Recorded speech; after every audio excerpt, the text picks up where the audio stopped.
Shalom, damai di hati, puji syukur kepada Maha Besar Tuhan di dalam Yesus Kristus, sehingga kita boleh berjumpa lagi di saat ini dalam ibadah di Minggu Sengsara Tuhan Yesus Kristus yang ke-6. Beberapa hari lagi kita akan memaknai dan menghayati pengorbanan Yesus Kristus di Jumat Agung. Dan di hari Minggu ini kita akan beribadah bersama. Karena itu, mari kita datang kepada Tuhan, memohon Tuhan sendiri yang menolong dan membuka hati pikiran kita untuk kita mengerti dan memaknai akan maksud-maksudnya. Untuk itu mari kita berdoa. Bapa di dalam surga, di dalam nama Yesus Kristus, dalam kerinduan kami, umat-Mu, dalam hal ini jemaat-Mu yang ada di Gemim Sion Perak Sorong, kolom 1 sampai dengan kolom 27, bahkan kepada setiap mereka yang atas perkenanan Tuhan pun boleh ada bersama-sama di dalam ibadah ini, maka kami rindu Tuhan berkenan untuk pertama-tama melayakkan kami, mengingat kami penuh dengan dosa, sehingga di dalam kelayakan daripada-Mu, kami pun boleh akan menikmati berkat Tuhan di Minggu Sengsara yang ke-6 ini, dengan firman yang akan kami baca dan renungkan bersama. Maka di dalam perkenanan-Mu berkati kami, tapi juga Engkau berkati segala sesuatu yang sementara kami gunakan untuk pelayanan di saat ini.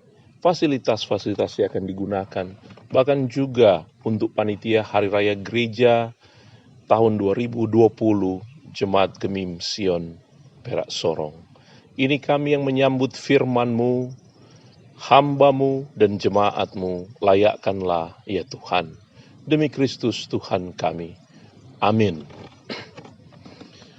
Jemaat yang dikasihi oleh Tuhan, di Minggu Sengsara yang ke-6 ini, kita pun akan membaca Alkitab menurut Markus pasal 15, Markus 15 ayat 20b sampai dengan ayat 32. Markus 15 ayat 20b sampai dengan ayat 32. Yesus disalibkan. Begini firman Tuhan, Markus 15 ayat 20b sampai dengan ayat 32. Kemudian Yesus dibawa keluar untuk disalibkan. Pada waktu itu lewat seorang yang bernama Simon, orang Kirene, ayah Alexander dan Rufus, yang baru datang dari luar kota, dan orang itu mereka paksa untuk memikul salib Yesus. Mereka membawa Yesus ke tempat yang bernama Golgota, yang berarti tempat tengkorak. Lalu mereka memberi anggur bercampur mur kepadanya, tetapi ia menolaknya.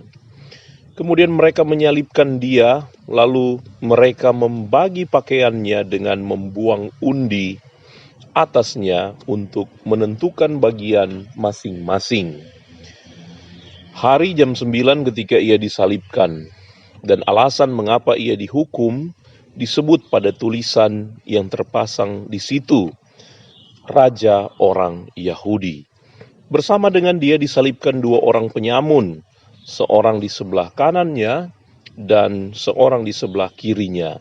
Demikian genaplah nas Alkitab yang berbunyi, ia akan terhitung di antara orang-orang durhaka.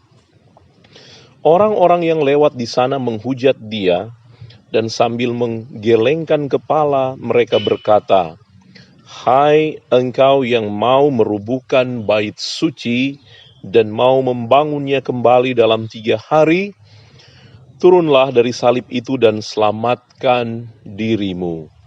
Demikian juga imam-imam kepala bersama-sama ahli Taurat mengolok-olokkan dia di antara mereka sendiri dan mereka berkata, orang lain ia selamatkan, tetapi dirinya sendiri tidak dapat ia selamatkan.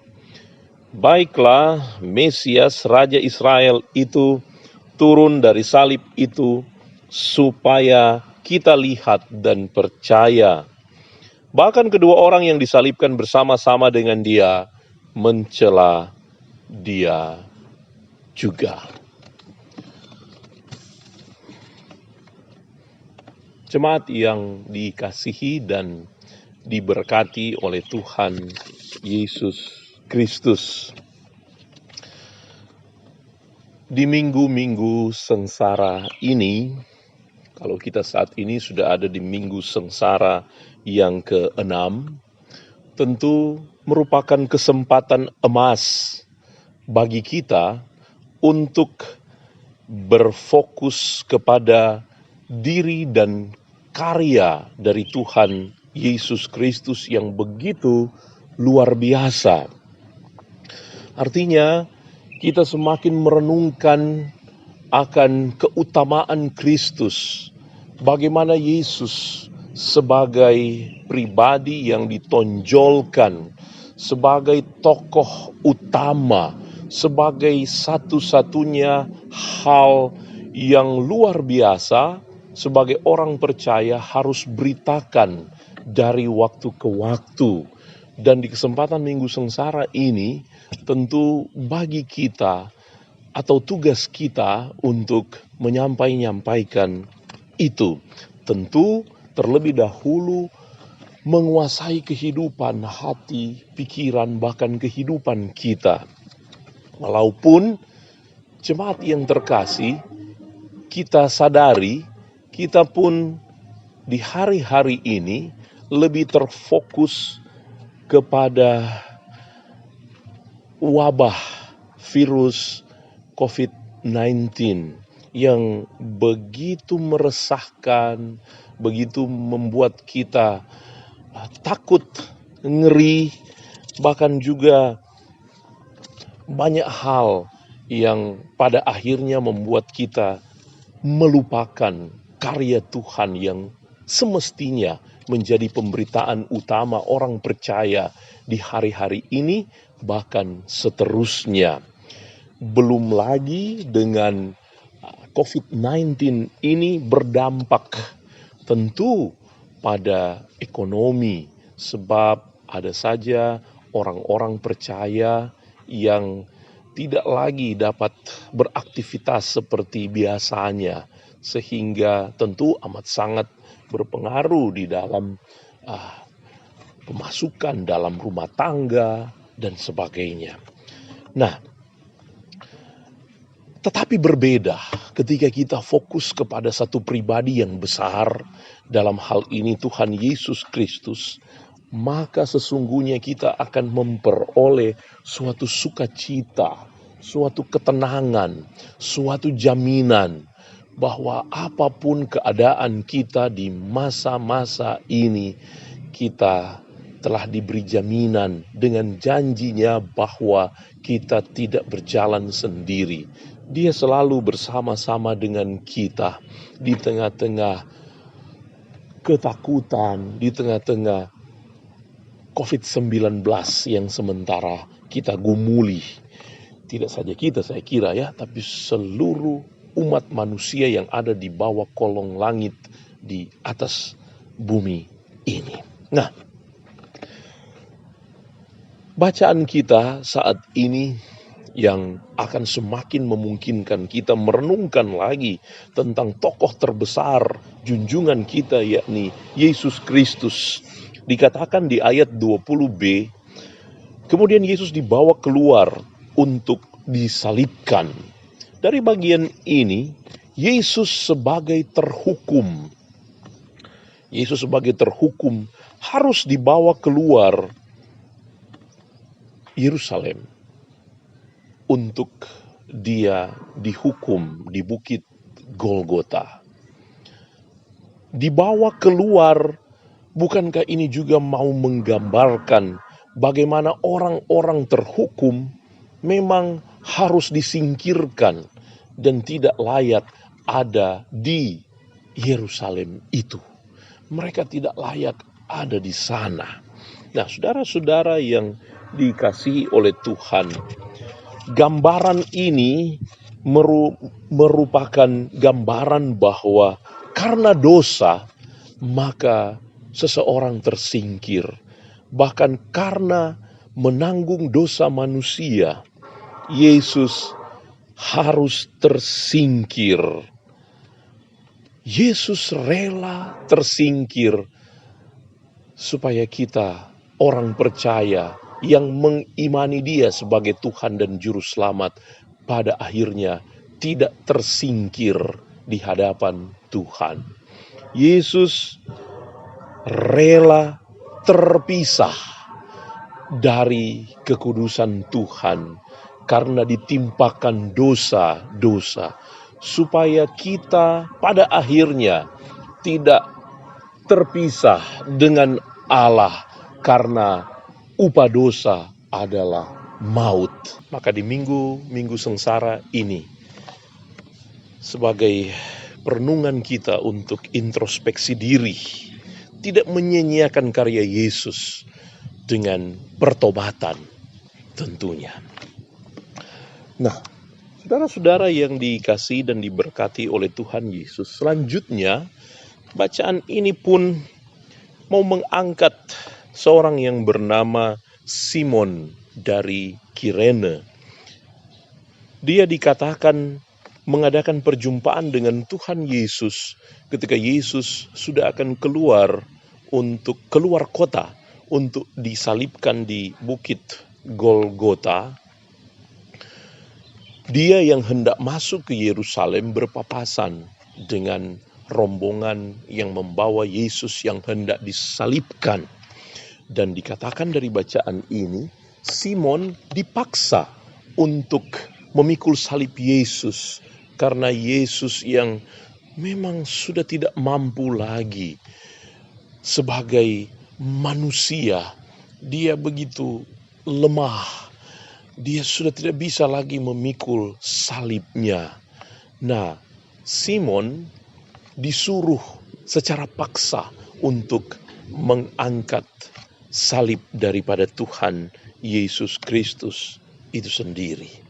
Nah, saudara-saudaraku yang dikasihi oleh Tuhan, bagi kita sebagai orang percaya diingatkan dengan bagian ini, yang mana kita pun kiranya boleh saling berbagi dengan orang-orang yang menderita. Sebagaimana Simon tentunya, dia mengangkat salib Yesus ketika Yesus ada di dalam kelemahan yang sangat-sangat parah tentunya. Nah, saudara-saudara, tapi tidak saja hanya bicara mengenai Simon yang mau berbagi dengan Tuhan Yesus, tapi justru sebaliknya, dengan bagian ini, Simon adalah keterwakilan dari umat manusia yang berdosa, yang diberi kemuliaan justru ketika dia memikul salib itu. Jadi, memang pertama-tama Simon yang memikul salib, dengan Simon berbagi dengan Yesus. Tapi sebenarnya ini adalah gambaran sorga yang mau berbagi. Sorga yang tentu mau agar supaya umat manusia yang percaya pada Yesus terarah dan menyerahkan hidupnya kepada Tuhan dengan memikul salib, dengan meninggalkan cara hidup yang lama, dengan hidup seturut kehendak Tuhan, walaupun konsekuensinya salib itu sendiri. Tapi justru dengan salib, di sanalah letak kemuliaan yang Tuhan beri bagi orang percaya, di mana bacaan ini Simon adalah keterwakilannya. Nah, Tapi kita pun bertanya-tanya tentang Simon, orang Kirene ini. Apakah ketika dia mengadakan perjumpaan dengan Tuhan Yesus, apakah ada pertobatan? Atau jangan-jangan dia sama saja dengan misalnya dua orang penjahat yang disalibkan di samping kiri dan samping kanan Tuhan Yesus. Mereka pun mengadakan perjumpaan dengan Yesus, tapi berbeda respon mereka. Sebagaimana kalimat terakhir dari ayat 32 yang dikatakan dua orang itu pun turut mencela Tuhan Yesus. Walaupun kita ketahui salah satu di antaranya ketika dia sadar, dia bertobat kepadanya, dianugerahkan Firdaus oleh Tuhan Yesus. Sebagaimana jaminan Yesus itu sendiri. Hari ini juga engkau bersama-sama dengan aku di Firdaus. Tapi dari catatan penginjil Markus dari bacaan ini, dia pun mencela Yesus. Artinya sama-sama berjumpa dengan Yesus, sama-sama diperhadapkan dengan situasi, semua mencela Yesus. Tapi bagaimana respon mereka? Saudara-saudara, di hari-hari ini saya kira setiap orang percaya pun merenungkan bahwa hanya Tuhan saja satu-satunya pribadi yang bisa menolong kita dari pandemi COVID-19 ini. Artinya dengan meyakini Yesus sebagai sumber pertolongan, bukankah kita juga sudah mengadakan perjumpaan dengan Tuhan? Kadang Tuhan izinkan kita berjumpa dengannya dengan wabah penyakit seperti ini, dengan pergumulan sakit, dengan duka cita, dengan masalah-masalah yang ada, ataupun dengan hal-hal sukacita yang boleh kita temui. Dan di sana kita mengakui Dia sebagai Tuhan ketika kita berjumpa dengan Dia. Tapi apakah itu hanya sekedar respon di permukaan atau betul-betul merupakan respon secara mendalam dalam kehidupan kita sebagai orang percaya? Sebab ada saja orang percaya, ya dia percaya Yesus, tapi dia belum mempercayakan dirinya kepada Tuhan Yesus. Sebab iblis pun percaya kepada Yesus, tetapi dia tidak mempercayakan dirinya kepada Tuhan Yesus. Maka biarlah ketika kita mengadakan perjumpaan dengan Tuhan Yesus, biarlah kita sebagaimana Simon, kita pun boleh terima Dia dan hidup di dalamnya. Walaupun memang bagi kita mungkin bertanya-tanya, apakah Simon setelah dia memikul salib Yesus ada pertobatan? Sebab tidak ada catatan dalam Alkitab bahwa Simon ini kemudian dikatakan menjadi pengikut Yesus. Nah, saudara-saudara yang dikasihi oleh Tuhan, walaupun memang kita juga tertolong dengan kitab Roma, bagaimana Rasul Paulus di pasal 16 ayat 13, Rasul Paulus menulis tentang satu nama, yakni Rufus, yang sama dengan catatan Injil Markus mengenai Simon dan kedua anaknya, Alexander, dan satu di antaranya Rufus. Satu nama yang sama yang ditulis di dua kitab, baik di Injil Markus maupun di surat Roma. Nah, walaupun memang keterangan ini tidak juga 100% mendukung teori ini, tapi juga kita sadari bahwa kitab Markus ini adalah kitab yang ditulis dan ditujukan kepada jemaat yang ada di Roma. Artinya, mengapa penginjil Markus harus mengangkat nama Simon, tapi juga mengangkat nama anak-anaknya Alexander dan Rufus? Itu diangkat sebab jemaat sebagai tujuan Injil Markus kenal dan tahu nama-nama ini. Akrab di telinga mereka dan akrab dalam hidup pelayanan keseharian mereka. Sehingga Rufus dalam Markus dan juga kitab Roma adalah anak dari Simon. Artinya ketika Simon memikul salib Yesus, dia pun setelah itu percaya. Sehingga bukti kepercayaannya membuahkan kepercayaan dan keyakinan dari anak-anaknya, baik Alexander maupun Rufus. Saudara-saudara, di hari-hari ini ketika kita ada di rumah bersama saudara-saudara, bersama istri, bersama suami, bersama anak-anak, bersama orang tua, marilah terus kita beritakan tentang Yesus.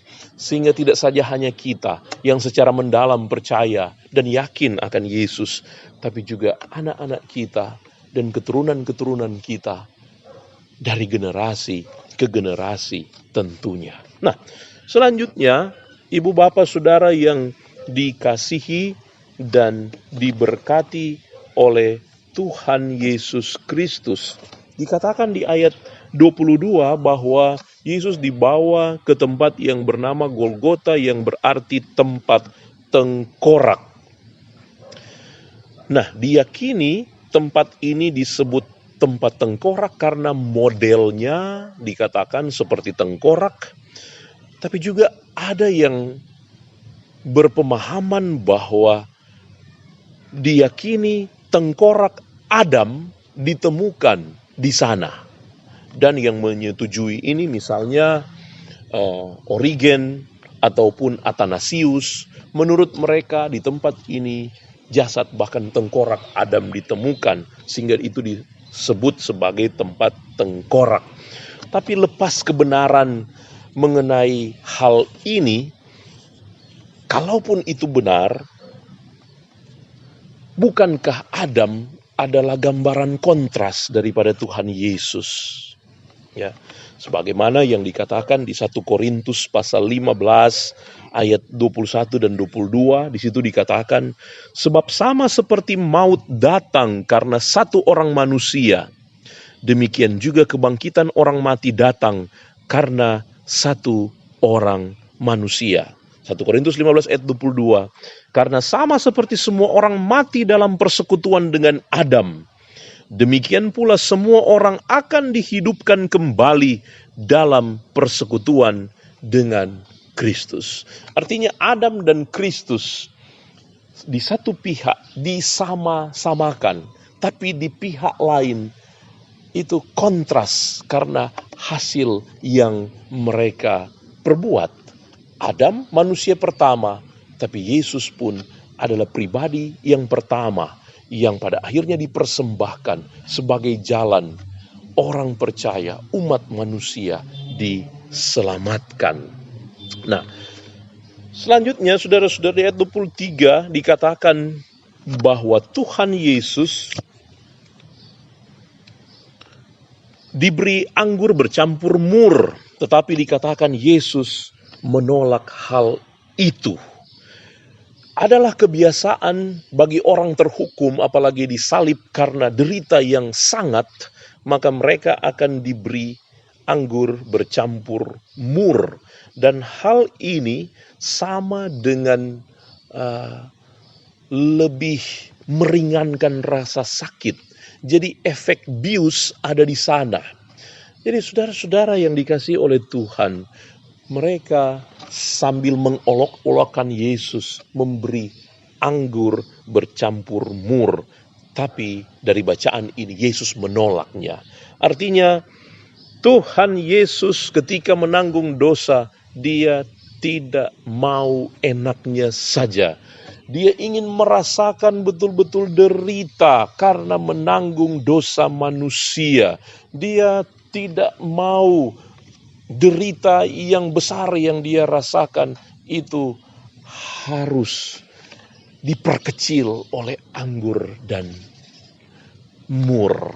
Artinya dari bacaan ini, saudara-saudara yang dikasihi oleh Tuhan, kita diteladankan oleh Yesus bahwa ketika beriman, kita tidak saja hanya mau yang enaknya saja. Sebab ada orang yang mau beriman tapi tidak mau baca firman.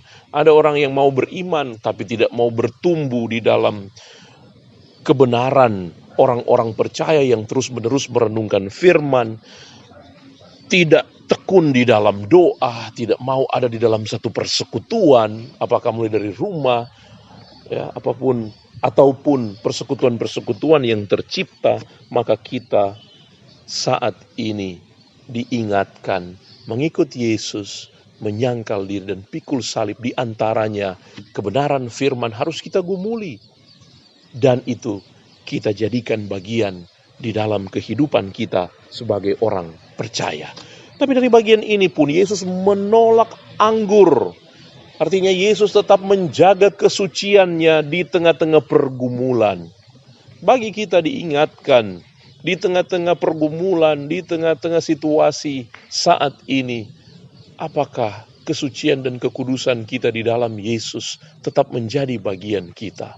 Atau justru ketika kita bergumul, kita lupa kepada Tuhan. Kesucian dan kekudusan itu tidak lagi menjadi bagian kita. Atau kesucian dan kekudusan itu temporer berlaku dalam hidup kita. Di satu situasi kita kudus, tapi di situasi yang lain kita ditemukan tidak berkenan kepada Tuhan. Saudara-saudara, pada akhirnya dari bagian ini kita menyaksikan bagaimana Yesus diolok-olokkan, bagaimana tulisan Raja orang Yahudi sebagai tuduhan yang mau disaksikan kepada orang yang melewati tempat Yesus tersalib dan akhirnya mengolok-olokkan dia, sebagaimana nubuatan dari perjanjian lama, bagaimana setiap orang yang melewati Yesus akan mengolok-olokkan dia, ya, bahkan menggeleng-gelengkan kepala. Bukankah ini adalah gambaran nubuatan itu terjadi? Tapi dengan mereka mengolok-olokkan Tuhan Yesus Kristus sendiri, semakin membuat Tuhan Yesus ada di dalam derita yang sangat. Tetapi Yesus tetap teguh di dalam jalannya untuk saya dan ibu bapa sekalian. Jemaat yang dikasihi oleh Tuhan, biarlah sebagai orang percaya, kita dimungkinkan di minggu sengsara yang ke-6 ini untuk kita memasuki Jumat Agung, perjamuan kudus, di mana kita akan menghayati akan pengorbanan Yesus. Biarlah kehendak Tuhan sajalah yang boleh menjadi bagian kita, sehingga kita semakin bertumbuh dan menjadi berkat karena firman Tuhan dan kuasa Roh Kudus. Tuhan memberkati kita sekalian, menolong kita sekarang sampai selama-lamanya. Amin. Mari kita berdoa. Terima kasih Tuhan Yesus, Engkau berkati lagi kami saat ini dengan firman-Mu. Maka biarlah kami hidup seturut kehendak-Mu, agar kami boleh menjadi berkat di tengah-tengah situasi di hari-hari ini. Maka kami berdoa untuk Jemaat Gemim Sion Perak Sorong dari kolom 1 sampai 27. Bahkan setiap orang yang boleh menyaksikan khotbah, bahkan ibadah ini. Biarlah kami pun ada pertobatan, sehingga meresponi Yesus secara benar dengan mengasihi Tuhan, dengan menyangkal diri dan memikul salib. Tuhan Yesus, Engkau berkati badan pekerja majelis jamaat, Engkau berkati pelayan khusus, Engkau berkati seluruh anggota jamaat, berkati pemerintah kami ketika bersama-sama bekerja sama untuk memutus mata rantai penyebaran pandemi COVID-19 ini. Dimungkinkanlah kami untuk terus mengasihi Tuhan, untuk dengar-dengaran dan mengikuti saran medis dan juga pemerintah, sehingga hidup kami boleh ada di dalam damai sejahtera secara jasmani maupun rohani. Diberkati untuk panitia Hari Raya Gereja tahun 2020 Jemaat Gemim Sion Perak Sorong untuk terus berkarya, untuk terus melaksanakan tugasnya dengan baik. Sambil berdoa kami untuk mereka yang sakit, dirawat di rumah sakit. Hidup rencana kami sepanjang hari dan seterusnya, kami mau taruhkan hanya di dalam nama Tuhan Yesus, Tuhan dan Juru Selamat kami yang hidup. Amin. Demikian pembacaan firman Tuhan dalam ibadah di Minggu Sengsara yang ke-6 ini. Tuhan Yesus bersama-sama dengan kita, menolong, memberi jaminan, sehingga kita tetap yakin untuk melangkah di hari depan yang penuh dengan kemenangan. Shalom, damai di hati,